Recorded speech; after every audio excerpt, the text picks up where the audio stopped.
మనుషులను తిన్న రాక్షసుడికి ఈరోజే అంతం.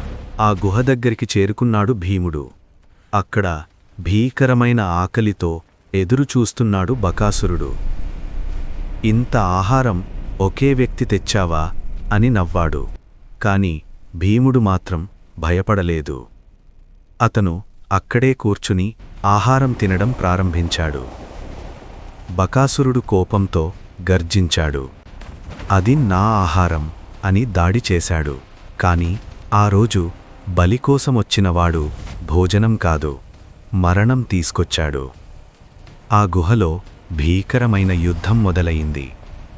బకాసురుడు తన శక్తంతా ఉపయోగించాడు.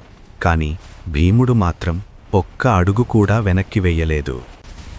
ఒక దెబ్బ, ఇంకో దెబ్బ, గుహ అంతా కంపించింది. చివరికి భీముడు బకాసురుణ్ణి పట్టుకొని భూమిపై బలంగా పడేశాడు. ఆ రాక్షసుడు ఒక గర్జనతో అక్కడికక్కడే ప్రాణాలు విడిచాడు.